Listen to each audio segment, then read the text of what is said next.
Hi అండి.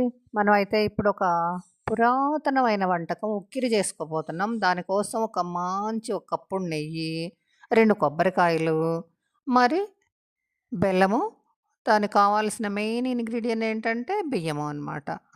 మెయిన్‌గా బియ్యం కావాల్సిందే కదా! బియ్యంతోటేనండి చేసేది యాలకులు. ఇక అంతే.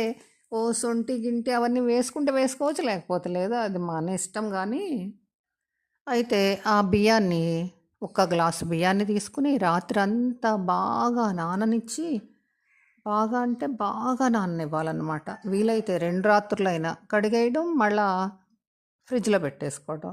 కడిగేయడం, మళ్ళా ఫ్రిడ్జ్‌లో పెట్టేసుకోవటం. అప్పుడైతేనే రవ్వగా కాకుండా చక్కగా మెత్తగా చాలా బాగా వస్తది. ఒక గ్లాసు బియ్యానికి మరి 2 గ్లాసుల బెల్లపు పాకం అనమాట. బెల్లాన్ని ఫస్టే ఉడికించి పాకంలాగా పట్టుకొని చల్లార్చి ఉంచుకున్నానండి నేను. దాన్ని ఈ బియ్యంలో పోసేసి మెత్తగా మిక్సీ పట్టుకొచ్చాను. దాన్ని ఇంకా చూడండి మెత్తగా వచ్చేసింది. చాలా బాగా వచ్చింది. ఇంకా ఇప్పుడు ఒక మందపాటి గిన్నె తీసుకోండి. అది ఎంత ఏదైనా పర్వాలేదు. మందంగా ఉన్నదైతే చాలు. హాకిన్స్ యానోడైజ్డ్ తీసుకున్నాను నేనైతే. ఇంకా అదేంటంటే ఇది ఫ్యూచరా హాకిన్స్ యానోడైజ్డ్ అండి. దీనిలో ఏ కూరలు చేసినా, అన్నం చేసినా, ఏది చేసినా అడుగంటదు. అలా అని ఇది నాన్ స్టిక్ అయితే కాదు. ఆరోగ్యానికైతే చాలా బ్లెస్సింగ్స్ అనమాట. ఎంతో మంచిది. ఆరోగ్యానికి మంచి దీవెన. అదొక మంచి గుడ్ దీవెన. అదేమనాలి అంటే శుభకరమైన ఆరోగ్యానికి పనికొచ్చే వస్తువనమాట ఇది. దీనిలో మరి గిన్నెలో ఒక 3 గ్లాసులు నీళ్లు పోసానండి. 3 గ్లాసులు నీళ్లు పోసి వెనకట పూర్వకాలం అమ్మమ్మలు పొయ్యి మీద ఎసరు పెట్టి, ఎసరు బాగా మరగనిచ్చి పోస్తారు కదా! బియ్యం వేసేవాళ్ళు కదా! అలాగే ఈ 3 గ్లాసుల నీళ్లు బాగా, బాగా మరగనిచ్చి అంటే తెరలనిచ్చి, తెర్లిన తర్వాత అప్పుడు మనము మిక్సీకేసి పెట్టుకున్నాం గదా! దాన్ని ఆ లిక్విడ్‌ని దీనిలో పోసి చక్కగా నీట్‌గా తిప్పుతుండాలండి. అస్సలు అడుగంటకూడదు.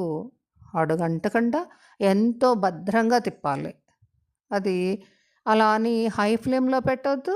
అలా అని సిమ్‌లో కాకుండా మీడియంలో పెట్టి చక్కగా తిప్పుతా ఉంటే వెంటనే వస్తది. అమ్మో! ఇన్ని నీళ్లున్నాయి ఎలా అనుకోవద్దు.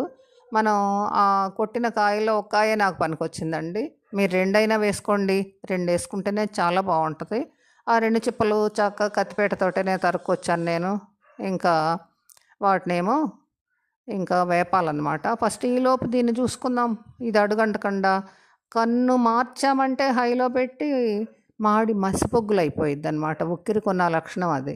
మరి అదలా ఎలాంటి గిన్నెైనా అంత షోక్‌గా చెప్పావుగా గిన్నె మంచిదనే అనుకోవద్దు. తిప్పాల్సిందే ఏదైనా.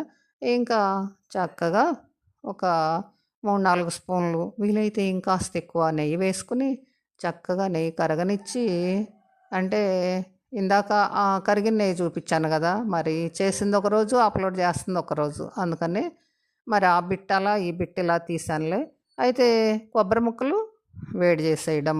చక్కగా మాడకుండా ఇవి కూడా చాలా దోరగా నీట్‌గా వేపాలండి. మాడనివ్వొద్దు. అలా అని పచ్చియి వేయొద్దు. ఇవి కురిడి కొబ్బరి గదా! అంత గట్టిగానేముండదు. అంత మెత్తగా ఉండదనమాట. ఇప్పుడే కొబ్బరికాయలు కొట్టాం గదా! ఇంకా జీడిపప్పులు. ఇక జీడిపప్పుల కథకొస్తే పూర్వకాలం జీడిపప్పులు ఎప్పుడు కనిపించాయనుకున్నారు? పాయసం చేసిన రోజే. ఇంక ఈ జీడిపప్పులు వేపేసి ఆ నెయ్యి కూడా తెచ్చి మనం ఉక్కిరిలో పోసేసానండి. చక్కగా వస్తది. చూడండి అలా తిప్పుతా ఉంటే అడుగంటకుండా చక్కగా వస్తదనమాట. కానీ చాలా అమోఘమైన రుచి ఇది. అస్సలు ఇది నోట్లో పెట్టుకుంటే ఆ పరమేశ్వరుడైనా పరవశించాల్సిందే. అంత అద్భుతః అనే అంత రుచిగా ఉంటుంది. ఎందుకంటే ఎండిపోయిన ఎండిన కొబ్బరిని మనం మిక్సీకేసి దీనిలో వేస్తాం గదా! ఆ టేస్టు ఇది అటు చలిమిడి గాదు, ఇటు ఇటు అరిసెలు ఆ టైప్ కాకుండా ఇదొక ప్రత్యేకమైన రుచండి. బాలింతలకి మరి అప్పుడే యుక్త వయసులోకొచ్చిన ఆడపిల్లలకి మన పూర్వీకులు ఎంతో జాగ్రత్తగా ఇది చేసి పెట్టేవాళ్ళనమాట. హాయిగా, హెల్తీగా బ్లడ్ పడుతుందని, పిల్లలకి, పసిపిల్లలకి అదే బాలింతలకి పాలు పట్టడానికి కూడా ఇది వాడేవాళ్ళు. అంత ఫైన్‌గా చేసుకునేవాళ్ళండి ఆ రోజుల్లో అది విషయం. చూడండి ఎంత బాగా వచ్చిందో. జీడిపప్పులయితేనేమో అప్పుడప్పుడు అంతే. నేను చెప్పిందయితే వాస్తవం అండి. అది నిజమన్న వాళ్ళు ఎవరన్నా ఉంటే కామెంట్ పెట్టండి. ఇప్పుడు జీడిపప్పులు విరివిగా వాడేస్తున్నారు గానీ, అప్పుడు ఇలా వాడేవాళ్ళు కాదండి. బాయ్ అండి.